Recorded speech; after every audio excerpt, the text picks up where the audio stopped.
எது கேட்டாலும் என்ன சொல்லுவாங்க, நாங்கள் பெண்களுக்கு இலவச போக்குவரத்து பயணத்தை கொடுத்தோம். கரெக்டு. ஆனால் அந்த ஒரு திட்டமே ஒரு 5 ஆண்டு காலத்திற்கு சாட்சியா வைக்க முடியுமா சார்? பழம் வாங்கிட்டு போறீங்கன்னா மாப்பழ வாழை தானே சொல்றாங்க, முக்கணிகள். அப்போ நீங்க அது மாதிரி ஏதாவது ஒரு திட்டத்தை நீங்க சொல்லணும்ல. கடனை அதிகமாக வாங்கிய இந்த அரசு நலத்திட்டங்களை செய்திருக்கிறதா அப்படின்னு கேட்டா எந்த தரப்பு மக்களுக்கும் கல்வி கடன் ரத்தா இருக்குதா? இல்லைங்க. நாங்க விவசாயிகளுக்கு என்ன பண்ணீங்க? இல்லைங்க. அப்படின்னா எதை வைத்து இந்த அரசு நல்லாட்சி தந்தது அப்படின்றது ஏதாவது ஒரு சான்று கொடுக்கணும்ல சார். எதிர்க்கட்சி தலைவர் 2வது முறையாக தமிழ்நாடு முழுக்க 71 வயதில் சுற்றி சுழண்டு கொண்டு பணியாற்றுகிறார். ஒரு விஷயத்துல ஆனால் 49 வயதில் நாங்கள் வீட்டை விட்டே வெளியிலே வர மாட்டோம். அவர் வந்துட்டாரு. எப்போ? எத்தனை நாள்? வெறும் டிஜிட்டல் ஊகத்துல நின்றுகிட்டே அப்பா நான் நின்றா எல்லாம் அங்கதான் அடுத்து. நாங்க கேட்கிற கொஞ்சம் வெயிட் பண்ணீங்கன்னு வச்சுக்கோங்களேன், 2029 நீங்க தான் அடுத்த பிரதமர். ஸ்ட்ரெயிட்டா மோடியை போய் ஃபைட் பண்ணுங்க. தமிழ்நாடு பாவம். பிரதமரை உருவாக்குனாரு நரேந்திர மோடியை 2014. பல முதலமைச்சரை உருவாக்குனாரு. ஆனால் அவரை உருவாக்கிக்கிற முடியல. 30% வாக்கெடுப்பு என்னாரு, 3% தான் எடுத்தார். பிரசாந்த் கிஷோரையும் விஜயும் அவ்வளவு எளிதா ஒப்பிட முடியுமா? அவர் ஐடியா கேட்டுதானே நீங்க கூட்டிட்டு வந்து பிரச்சாரம் பண்ண வச்சீங்க. கலைஞர் கருணாநிதி அவர்கள் சொன்னாரு, கூட்டம் நிறைய வருது ஆனா ஓட்டெல்லாம் ரெட்டலைக்கு போட்டுட்டு போயிடுறாங்க அப்படின்னாரு. என் பேச்சை தான் கேட்க வருதுன்னாரு. அது மாதிரி விஜய பார்க்கத்தான் வர்றாங்களே ஒழிய ஓட்டு போட யாரும் வரல.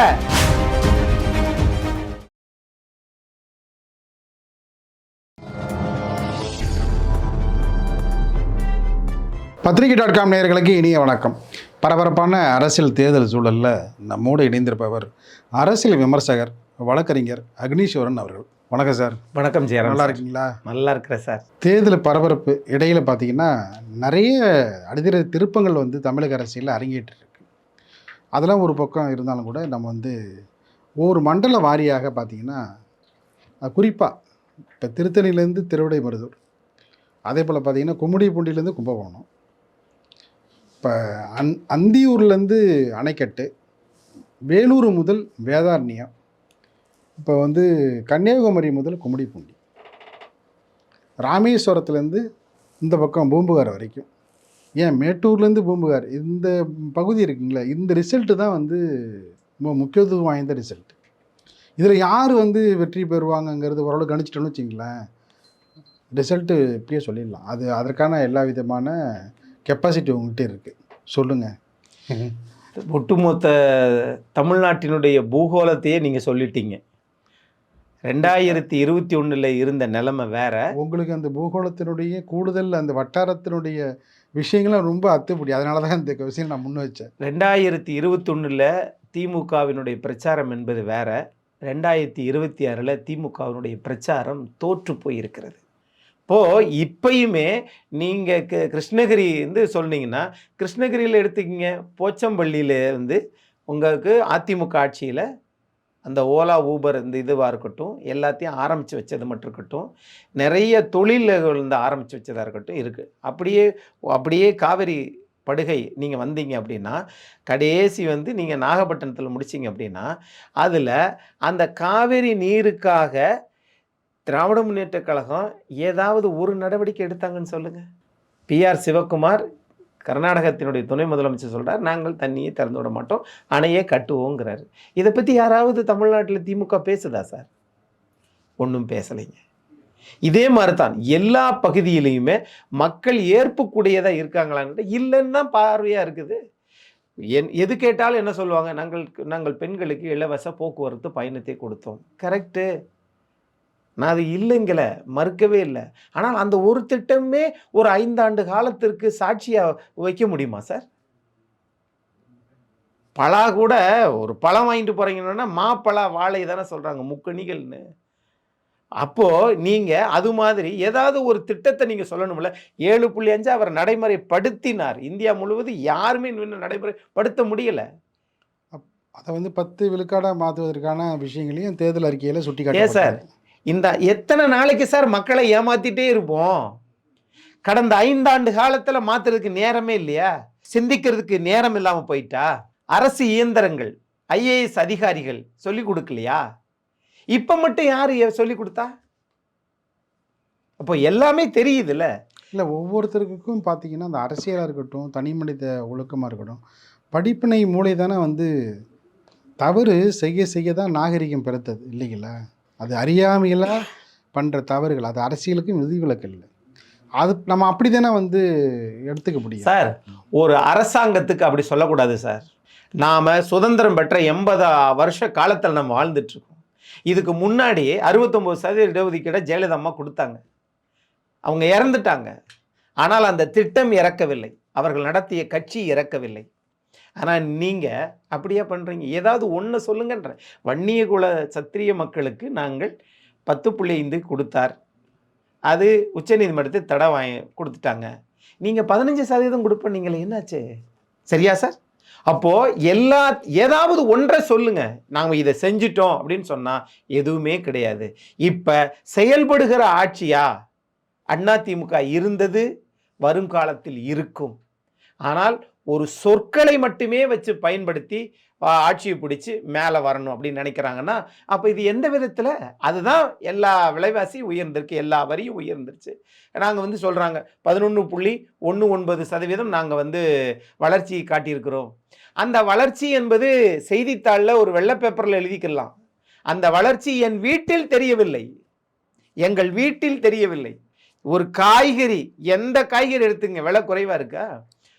அதிமுக ஆட்சியில் ஒரு பொருள் கூட்டுறவுல 100 கோடி ரூபாய் வச்சு திரள் நிதியை அரசாங்கமே போட்டு எந்த விலையின் பொருள் உயர்கிறதோ, எந்த மாநிலத்தில் அது குறைவாக கிடைக்கிறதோ அந்த மாநிலத்திற்கு சென்று அந்த பொருட்களை வாங்கி கொண்டு வந்து தமிழ்நாட்டில் கொடுக்கறது தான் கூட்டுறவு சங்கத்தில் 100 கோடி ரூபாய் ஒதுக்குனாங்க. அந்த மாதிரிலாம் இந்த அரசு செய்தது உண்டா சார்?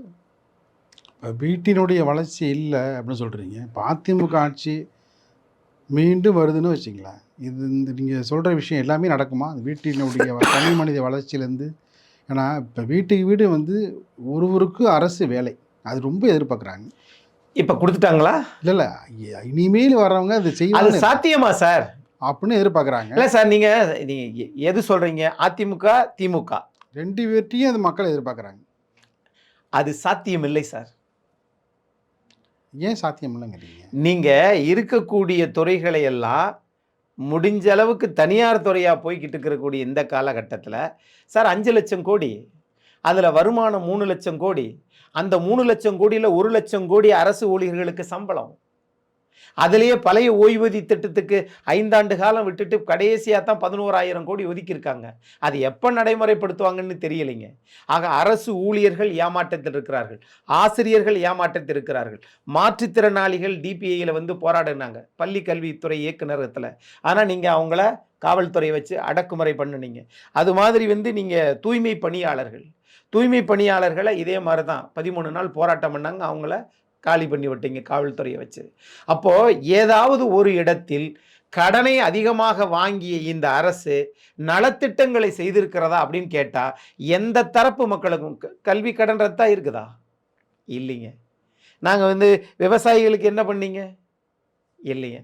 அப்படின்னா எதை வைத்து இந்த அரசு நல்லாட்சி தந்தது அப்படின்றது ஏதாவது ஒரு சான்று கொடுக்கணும்ல சார். 1000 ஏக்கர் 1200 ஏக்கரை கால்நடை பூங்கா, அது மாதிரி வளர்ச்சி திட்டங்கள் அப்படின் போது ஆடு மாடு கோழி திட்டம், தாலிக்கு தங்கம், மடிக்கணினி திட்டம், சைக்கிள் திட்டம், அம்மா உணவகம், அது மாண்புமிகு அமைச்சர் உணவுத்துறை அமைச்சர் திரு சக்கரபாணி ஒட்டஞ்சத்திரத்திலிருந்து அவர் சட்டமன்ற உறுப்பினர். ஆசியாவிலே மிகப்பெரிய ஒரு காய்கனி அங்காடி மார்க்கெட் இருக்கிறது ஒட்டஞ்சத்திரம் தான். இந்த ஒட்டஞ்சத்திரத்தில் இருந்து வெற்றி பெற்று இத்தனை முறை வெற்றி பெற்றிருக்கிறாரே. வெற்றி பெற்றதற்கு பிறகு என்ன சொன்னார்? நாங்கள் அம்மா உணவகத்தை மதுரையில் அடித்து நொறுக்குனாங்க, நாங்கள் வந்து கலைஞர் உணவகத்தை ஆரம்பிக்கிறோம் அப்படின்னாங்க. நாங்கள் 500 கோடி இது போட்டு நாங்கள் ஆரம்பிக்கிறோம். அம்மா உணவகமெல்லாம் மாநகராட்சியினுடைய வரியிலிருந்து வருது, ஆகையினால உணவுத்துறையின் சார்பாக நாங்கள் 500 கோடி போட்டு கலைஞர். தமிழ்நாட்டில் ஏதாவது திமுக 10 முறை வெற்றி பெற்றவர் கலைஞர் உணவகம்னு எங்கேயாவது இருக்கா சார்? ஏன் சார் இல்லை? சரி, கலைஞர் உணவகம் தான் 5 வருஷம் ஆரம்பிக்கலை. இதில் ஒரு விஷயத்தை வந்து நம்ம நினைவு கூறணும். இப்போ வந்து அம்மா உணவகத்தையே போய் முதலமைச்சர் ஆய்வு பண்ணார்ல. சார் ஆய்வு பண்றது முக்கியம் இல்ல, அம்மா உணவகம் சரிவர இயங்குதா, அதை தான் சம்பளம் பார்த்தாரு. கொடுத்தாங்களா, அங்க மகளிர் குழுக்கள் சம்பளம் கொடுக்கலன்றாங்க, சப்பாத்திக்கு மாவு இல்லைங்கிறாங்க. அப்ப அதன் பொருள் என்ன? ரெண்டாவது, ஒவ்வொரு பேருந்து நிலையத்திலும் 10 ரூபாய்க்கு ஒரு குடிநீர் கொடுத்தாங்க, அதுக்கு பேர் அம்மா குடிநீர், அம்மா உப்பு கொடுத்தாங்க. ஆகவே நீங்க மொத்தமா வாங்குகிற போது சார், எனக்கு ஒரு வருத்தம் என்ன தெரியுமா சார், தமிழ்நாட்டில் ரேஷன் கடை மாதிரி அடிக்கிற கொள்ளை எதுலையுமே கிடையாது. இதை நான் சொல்லல, முன்னாள் நிதித்துறை அமைச்சர் பிடிஆர் பழனிவேல் தியாகராஜன் அரிசியை பூரா ஓட்டலுக்கு, அரிசியை பூரா மளிகை கடைக்கு. என்ன சார் இது, 30 கிலோ 60 கிலோ, இன்னொருத்தவங்க ஒரு 2 பொருள் வாங்கினால் இருக்கிற ஃபுல் பொருளை லிஸ்ட்டை போட்டு விலை குறைச்சல 2 ரூபா 3 ரூபா 5 ரூபா 10 ரூபாய்க்குள்ள இவங்களா போட்டு பில்லப் பண்ணி எடுத்துட்டு போயிடுறது. என்ன சார் இது, அது அநியாய விலை கடை.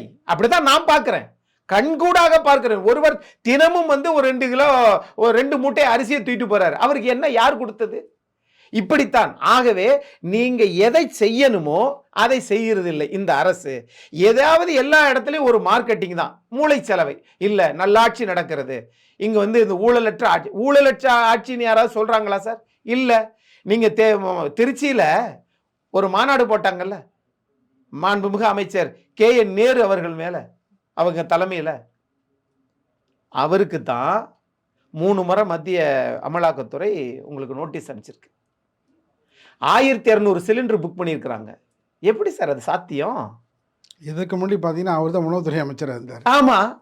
அப்போ எதெல்லாம் மாற்று வழியில் செய்ய முடியுமோ அதை அவங்க செய்யறாங்கன்னா, அப்ப மக்களுக்கான திட்டங்கள் என்ன? ஒன்றுமே இல்லை. இதுதான் இந்த அரசினுடைய செயல்பாடுகள். அது மாதிரி இது காலை சிற்றுண்டி, அது வரவேற்கத்தக்கது. அதான் ஏற்கனவே வந்து இருக்கிற திட்டங்கள் தானே. இருக்கிற திட்டத்தை அம்மா உணவகத்தை நிப்பாட்டிட்டு காலை சிற்றுண்டி அப்படின்னா, இதற்கு அது மாதிரி SC/ST ஃபண்டை வந்து நீங்க வந்து அதை எடுத்து பயன்படுத்துறீங்களா, மாற்றுத்துறைக்கு பயன்படுத்துறீங்களா, அப்ப அந்த துறை என்ன ஆகுறது? இதுதான். இப்போ நீங்கள் இத்தனை விஷயத்த சொல்கிறீங்க, இருந்தும் வந்து கடந்த முறை 2021ல் ரொம்ப ஒரு குறைந்த வாக்குகள் வித்தியாசத்தில் நீங்கள் வந்து ஆட்சியை பறி கொடுத்துட்டீங்க இல்லைங்களா? இவ்வளவு செஞ்சு நான் இதுக்கு முன்னாடி சொன்னது எதுக்குன்னா, அந்த கடைசி 2 நாளில் கூடுதல் கவனமாக இருக்கணும்னு எதுக்கு சொன்னேன் உங்கள்கிட்ட? இப்போ நம்ம அங்கே சொன்னதுக்கு இங்கே வந்து டேலி ஆகுது இல்லை? இவ்வளவு செஞ்சியும் இப்போ இதே போல் எல்லாம் செய்யறத பார்த்தா காந்தி சிரிப்பார் சார்.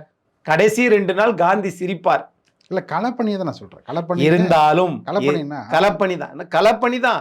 ஆனா அந்த களப்பணியா இருந்தாலும் கூட 5 வருஷம் ஏன் அதை செய்யலன்னு தான் சார் கேட்கிறோம். எப்படி கள்ளக்குறிச்சிக்கு இது வரைக்கும் முதலமைச்சர் போல சார். எப்படி வந்து எப்படி எதிர்பார்க்குறாங்கன்னா, இப்போ வந்து பார்த்தீங்கன்னா முன்னாடி இருந்தவர்கள் எல்லாருமே பார்த்தீங்கன்னா இந்த திண்ணை பிரச்சாரம் ரொம்ப முக்கியம்னு சொல்லுவாங்க. முதல் நாள் 2 நாளைக்கு முன்னாடி திண்ணை பிரச்சாரம் ரொம்ப முக்கியம். அந்த திண்ணை பிரச்சாரத்தில் இப்போல்லாம் வந்து யாருமே எடுக்கிறது இல்லை. ஒரு காலத்தில் அதிமுக உள்ளிட்ட கட்சிகள் வந்து செஞ்சாங்க. திமுக வந்து அவங்க என்ன பண்ணுவாங்கன்னா, திண்ணை பிரச்சாரத்தை தாண்டி அவங்க வந்து ஒரு டீ கடையிலையும் சலூன் கடையிலையும் வேலையை முடிச்சிருவாங்க. வீட்டுக்கு வீடு போகிற திண்ணை பிரச்சாரத்தை அதிமுக மேற்கொள்ளும். தேநீர் கடை முடித்திருத்தத்தில் திமுக அந்த பிரச்சாரத்தை ஒட்டுமொத்தமாக அது வந்து கனெக்ட் பண்ணுவாங்க. வீட்டுக்கு வீடு போகிறது இப்போ 2மே இல்லைங்கிறாங்க. 2மே இல்லை. அது வந்து அதுக்கு பிறகு வந்த கட்சிகள் கூட முயற்சி பண்ணாங்க, அவங்களும் இப்போ வந்து பண்ணுறதில்ல. எல்லோரும் பார்த்திங்கன்னா வேறு விதமான இணையதள பிரச்சாரத்திலே வந்து மூழ்கி கிடக்குறாங்க அப்படின்னு அந்த பேச்சியும் இருக்குது. ஆனால் அதுதான் வந்து இந்த முகத்து முகம் கண்ணாடின்னு சொல்கிறாங்க. கிட்டத்தட்ட இந்தியா முழுவதும் ஒரு 140 முகம் கண்ணாடிங்கிறது ரொம்ப முக்கியம். 146 கோடி மக்கள் இருக்கக்கூடிய இந்தியாவில் அதில் நீங்கள் கூட்டி கழித்து பார்த்தீங்கன்னா 80-85% பேர்கிட்ட உங்களுக்கு இந்த ஆண்ட்ராய்டு மொபைல் இருக்கு. அதில் 91% பார்க்கிறார்கள் வச்சிருக்கிறவங்களும். ஆனால் இன்னைக்கு அதுதான் அடுத்த விஞ்ஞான யுகத்துக்கு அரசியலையே அழைச்சிட்டு போகுது. அப்படி தான் நம்ம பார்க்குறோம். தமிழ்நாட்டை பொறுத்தளவில் கல்வி அறிவு அதிகமாக இருக்கக்கூடிய மாநிலம், அதனால கட்டமைப்பு கொஞ்சம் அதிகமாக இருப்பதனால இதில் பிரச்சாரம் அதிகமாக பண்ணுறாங்க. அப்படி தான் நான் பார்க்குறேன். இப்போ விஜய் வருகையால் எப்படி யாருக்கு பாதிப்புங்கிற கேள்வி இருந்தாலும், அவர் அதிமுக ஓட்டியும் வந்து சரளமாக வந்து கை வைக்கிறாரு, திமுக ஓட்டியும் வந்து கை வைக்கிறாரு, எல்லார ஓட்டியும் கை வைக்கிறாரு. இது எங்கே போய் முடியும்? ஏன்னா அவர் வருகை இல்லாமல் இருந்தால் நம்ம வந்து ஒரு குறிப்பிட்ட அளவில் நம்ம கிராஸ் பண்ணுவோம், நம்ம வந்து அனைத்து தொகையும் லீடு எடுப்போம்னு சொல்லலாம். இப்போ அவர் வருகை என்பது ரொம்ப வந்து எல்லாருக்கும் ஒரு அச்சத்தை ஏற்படுத்திருக்குல்ல. நம்ம அதையும் பார்க்கணும்ல. ஜெயராம் சார் அவருடைய கேள்வியே பதிலாக சொல்லணும்னு விரும்புகிறேன். அவர் வருகையே இல்லையா சார்?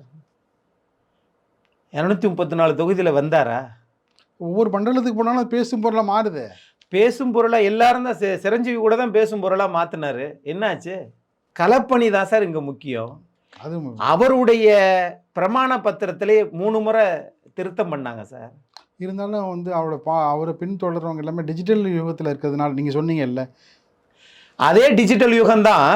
நீங்கள் தேர்தலில் நாங்கள் 2 வருஷம் ஆச்சுங்க, அதனால் 48 மணி நேரத்துக்கெல்லாம் நாங்கள் முன்னாடியெல்லாம் அப்ளிகேஷன் கொடுக்க முடியாது, நாங்கள் கட்சி ஆரம்பித்து 2 வருஷம் தான் ஆச்சு, எங்களுக்கு ஒரு 10 மணி நேரமாக குறைச்சிங்கன்னு சொன்னால் ஒத்துக்குருவீங்களா?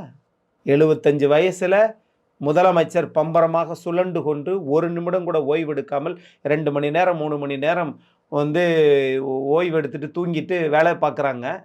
எதிர்க்கட்சி தலைவர் 2வது முறையாக தமிழ்நாடு முழுக்க 71 வயதில் சுற்றி சுழண்டு கொண்டு பணியாற்றுகிறார். ஒரு விஷயத்தில் ஆனால் வந்து தெளிவாக, ஆனால் 49 வயதில் நாங்கள் வீட்டை விட்டே வெளியிலே வர மாட்டோம். அவர் வந்துட்டாரு. எப்போ? எத்தனை நாள் ரத்தாச்சுங்க? அவர்களை நம்பி இருக்கக்கூடிய தம்பிமார்களுக்கும் இளைஞர்களுக்கும் ஒரு வேண்டுகோள் என்னன்னு கேட்டிங்கன்னா, அவர் முதல்ல வெளியில் வரட்டும். ஆனால் கடுமையாக வந்து விமர்சனம் பண்ணுறீங்க. விஜய் விஷயத்தை எடுத்தால் மட்டும் வந்து அதிமுக திமுக ரெண்டுமே வந்து ஒரு விதமான ஒற்றுமை ஆயிடுறீங்களா? இல்லை, ஒற்றுமையாக ஆயிடுறீங்களா அப்படின்னு சொன்னால், விஜய் வந்து அந்த அளவுக்கு, திமுக வந்து ஒரு 80 வருஷ கட்சி, அண்ணா திமுக 53 வருஷ கட்சி. அப்போ 80 வருஷத்தையும் 53ஐயும் கூட்டுனீங்கன்னா உங்களுக்கு 135 வருஷ அனுபவம். 135 வருஷ அனுபவத்தை 2.5 வருஷத்தில் இருக்கிற கட்சி எதிர்க்க முடியுமா? எதிர்க்க முடியும். எப்படி? உங்கள் உழைப்பால், அறிவு நுட்பத்தால், உங்களுடைய ஆற்றலால் 2034 தொகுதியில் நாங்கள் தான் ஜெயிப்போன்றாங்க. அப்போ இந்த நிலைகள்லாம் இருக்குல்ல, இவர்கள் வெறும் டிஜிட்டல் ஊகத்தில் நின்றுக்கிட்டு அப்பா நான் நின்றா எல்லாம் நாங்கள் தான் அடுத்து, நான் கேட்குறேன் கொஞ்சம் வெயிட் பண்ணிங்கன்னு வச்சுக்கோங்களேன், 2029 நீங்கள் தான் அடுத்த பிரதமர். ஸ்ட்ரெயிட்டாக மோடியை போய் ஃபைட் பண்ணுங்க. தமிழ்நாடு பாவம், எடப்பாடி பழனிசாமி அவர்களும் மு.க. ஸ்டாலின் அவர்களும் பாவம், 70 வயசு தான் ஆகுது, உங்களுக்கு 49 வயசு. நீங்கள் வந்து கேரளாவில் போய் பிரச்சாரம் பண்ணுங்க, ஆந்திராவில் பண்ணுங்க, இந்தியா முழுவதும் பிரதமராக வாங்கன்னு தான் சொல்கிறோம். தமிழ்நாட்டில் நீங்கள் நினைப்பது சார் 5,67,00,000 வாக்காளர்கள், அதில் 29 வயசுக்கு கீழே இருக்கக்கூடியவங்க 1,05,00,000 வாக்காளர்கள்.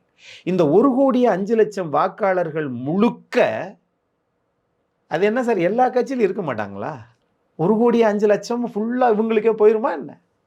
அந்த தப்பு கணக்கு அரசியலில் உதவாது.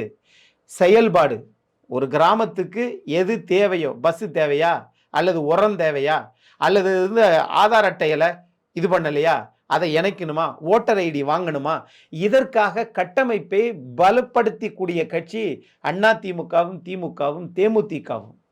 தமிழ்நாடு முழுக்க கிளைகள் இருக்குதா? இருக்குது. மதிமுக காலம் முழுவதும் தங்கள் கட்சியை வந்து பலப்படுத்தி உயர்த்தி வச்சிருக்கிறாங்க. அப்போ அது மாதிரி நீங்கள் ஏதாவது தமிழ்நாடு முழுக்க கிளைகளை ஆரம்பித்து, அது மாதிரி கிளைக்கழகத்திலிருந்து ஒன்றிய கழகம், மாவட்ட கழகம், மாநிலம் எல்லாத்தையும் போட்டு நீங்கள் செஞ்சால் பரவாயில்ல. ஆனால் ஒரு வீடியோ போட்டால் ஒரு மில்லியன் போகுது, அதனால் ஒரு 2 மில்லியன் போகிறவங்களாம் நேரம் முதலமைச்சராக்கி விட்டுருமா? அப்படி பார்த்தாலும் கூட பிரசாந்த் கிஷோர் பிரதமரை உருவாக்குனாரு, நரேந்திர மோடியை 2014 பல முதலமைச்சரை உருவாக்குனாரு. ஆனால் அவரை உருவாக்கிக்கிற முடியல. 30% வாக்கெடுப்பு என்னாரு, 3% தான் எடுத்தார். பேசாம அவர் உலக வங்கியிலே வேலை பார்த்துருக்கலாம். ஜன் சுராஜ் மூலயமா வந்து ஜனங்களை வந்து வேற விதமாக கொண்டு போய் நினைச்சாரு. அதே தான் தாவேக்கா. இல்லை, உங்களுக்கு பிரசாந்த் கிஷோரையும் விஜயும் அவ்வளவு எளிதாக வந்து ஒப்பிட முடியுமாங்கிற அவர் ஐடியா கேட்டு தானே நீங்கள் கூட்டிட்டு வந்து பிரச்சாரம் பண்ண வச்சிங்க. அதன் அடிப்படையில் தானே. ஆதவ அர்ஜுனா யாரு? திமுகவினால் உருவாக்கப்பட்டு அந்த டைம்ல விசிகாவில் போய் இருந்து அங்கிருந்து உங்ககிட்ட வந்திருக்கிறாரு. அது மாதிரி மற்றவங்களாம் யாரு? எல்லாமே எல்லா கட்சியிலிருந்து வந்தவங்க தானே. ஆகையினால அவர்கள் நினைப்பது எல்லா கட்சியும் பலவீனமா இருக்குதுன்னு நினைக்கிறாங்க. இல்லை, நடிகர் விஜய் பலவீனமானவராக இருக்கிறார். அது என்ன சொல்ல வரீங்க? பிரச்சாரத்திலையும் சரி, அரசியல்ல முன்னெடுக்கிறதுலையும் சரி, வியூகத்தை வகுக்கிறதும் சரி. பாண்டிச்சேரியில் போய் என்ன சொன்னாரு? ரேஷன் பொருள்லாம் இங்கே கொடுக்குறது இல்லைன்னார, பதிலடி கொடுத்தாங்களா, முடிஞ்சு போச்சா? அது மாதிரி இங்கே தான் தமிழ்நாட்டிலே அப்படி தான் பேசுவாங்க. விஜய் மட்டும் இல்லை, ஒவ்வொரு வீட்லேயும் பார்த்தீங்கன்னா அஜித், ரஜினி, ஒவ்வொரு நடிகர்களும் இருக்கிறாங்க. அவங்களுடைய வாக்குகளும் வேறு விதமாக எதிரொலிக்கும் சொல்ல வரீங்களா? சார் எல்லார் வீட்லேயுமே வந்து இருக்கிறாங்க சார். அது எல்லாமே இந்த 1,05,00,000 ஃபுல்லாக தாவேக்காவுக்கு போயிரும்னு ஒரு கற்பனை கோட்டையை கட்டுறீங்க பாருங்க. சரி, ஒருவேளை நீங்க 2024 தேர்தலில் நின்று இத்தனை சதவீத வாக்குகள் எடுத்திருக்கிறோம் அப்படின்னு சொல்லியிருந்தா பரவாயில்ல. இல்லை, இது இப்போ இந்த கணக்குகளையும் நம்ம வந்து கால்குலேஷன் பண்ணணும்ல. விஜய் மட்டும் இல்லை, அஜித் ரசிகர்கள், அதே போல் பார்த்தீங்கன்னா இருக்கிறாங்க, சூர்யா ரசிகர்கள், ரஜினி ரசிகர்கள், கமல் அந்த கூட்டணி இருந்தாலும் கமல் ரசிகர்கள் நடுநிலையானவர்கள் இருக்கிறாங்களா? இருக்கிறாங்க. அதே நேரத்தில் இப்போ ரஜினியை சீண்டி விட்டுட்டீங்களே, சூப்பர் ஸ்டார் ரஜினிகாந்த், அவர் அப்போ பயந்துட்டாரு. இப்போ என்ன சொல்றாரு? எப்பா இளைஞர்கள்லாம் படிங்கப்பா, தேவையில்லாமல் இதெல்லாம் வந்து இது வந்து அரசியல் வந்து ஒரு அர்ப்பணிப்போட செய்யணும். இது வந்து சினிமா வந்து தியேட்டருக்கு போகிறீங்களா பார்க்குறீங்களா அதோட விட்டுருங்க. அதான உண்மை. யாருக்கு கொடுக்குற அது ஒரு மௌன புரட்சிக்கான அறிகுறி. அதுதான். அப்போ சும்மா இருக்கிற சங்க ஊதி கெடுத்தது மாதிரி ஆதவ அர்ஜுனா நிறைய பேசணும். இப்படி நிறைய பேச பேச பேச தமிழ்நாட்டில் ஒரு பிரச்சனை உண்டாகும். அதைத்தான் அவர் எதிர்பார்க்குறாரு. ஆக்கப்பூர்வமான செயல்களை நீங்கள் செய்கிறீங்களா? செய்யலையே. உங்களுக்கு கூட்டம் வருகிறதா? கூட்டம் வருகிறது. ஏன் வருகிறது? நீங்கள் ஒரு நடிகர். அந்த நடிகர்லாம் தமுக மைதானத்தில் கலைஞர் தான் ஒரு முறை பத்திரிகையாளரை சந்திக்கும் போது கலைஞர் கருணாநிதி அவர்கள் சொன்னார், கூட்டம் நிறையா வருது, ஆனால் ஓட்டெல்லாம் ரெட்டலைக்கு போட்டுட்டு போயிடுறாங்க அப்படின்னாரு. என் பேச்சை தான் கேட்க வருதுன்னாரு. அது மாதிரி விஜயை பார்க்கத்தான் வர்றாங்களே ஒழிய ஓட்டு போட யாரும் வரல. நிகழ்ச்சி பங்கேற்று பலர் கருத்துக்கள் தெரிவித்தமைக்கு இதய கணித எழுதிட்டு மிக்க நன்றி.